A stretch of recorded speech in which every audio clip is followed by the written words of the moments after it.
নমস্কাৰ বন্ধু বান্ধৱীসকল, আজি ভিডিঅ'টো আৰম্ভ কৰিছো আমাৰ মিকুক লৈ।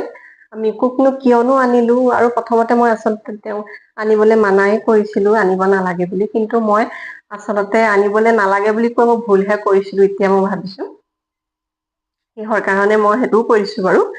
প্ৰথমতে আনিব দিওঁতে নালাগে বুলি কলো, তাক বোলো নালাগে, কিহৰ প্ৰয়োজন আছে কুকুৰক। এতিয়াহে ভাবিছো যেন আমাক বিশেষ কুকুৰ এটা আগতেই প্ৰয়োজন আছিলে। মানে মই এতিয়াহে অনুভৱটো কৰিব পাৰিছো। আমি যিহেতু বাহিৰত থাকো, আমাৰ ইয়াত আপুনি বুলিবলে, নিজৰ বুলিবলে কোনো নাই। কাৰোবাৰ ঘৰত যাম, কোনোবাই মাতিব, কাৰোবাৰ লগত দুআষাৰ পাতিম, কোনোৱেই নাই আমাৰ ইয়াত। যদি গাঁৱৰ পৰা কোনোবাই ফোন কৰে, তেতিয়া দুই এষাৰ কথা পাতো। আৰু মোৰ যিহেতু কাম বন নাই, মই সকলোলৈকে ফোন কৰি থাকো। আৰু আজিকালি মানুহ বিলাকৰ ইমানেই ব্যস্ত হৈ পৰিছে যে তেওঁলোকক কাৰো লগত ফোনত কথা এটা পাতিবলৈও কাৰো সময় নাই। ইমানেই ব্যস্ত দেখুৱাই মানুহবোৰে।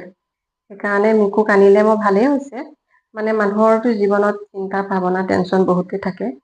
কিন্তু এনেকুৱা যদি মৰম লগা কুকুৰ হওক, মেকুৰী হওক যদি এটা পুহি লয়, মানুহৰ টেনচন বিলাক অকনমান হলেও কমিব। মানে টেনচনটো লবলৈ সময়ে নাপায় বুলি ক'ব পাৰি।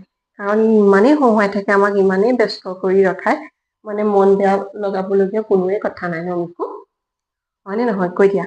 কাৰোবাৰ যদি টেনচন বেছি আছে, তেনেকুৱা যদি কিমান কিবা কিবি তেনেকুৱা হেৰি আছে, তেনেহলে এনেকুৱা মৰম লগা কুকুৰ, মেকুৰী আনি লওক। সেইবিলাকক লৈ আপুনি ব্যস্ত হৈ থাকিব পাৰিব, সদায় আনন্দিত হৈ থাকিব পাৰিব। কাৰণ মানুহতকৈ জীৱ-জন্তুৱে বেছিহে বুজি পায়। তেওঁলোকক বেলেগকে বুজাবলগীয়া নাথাকেই।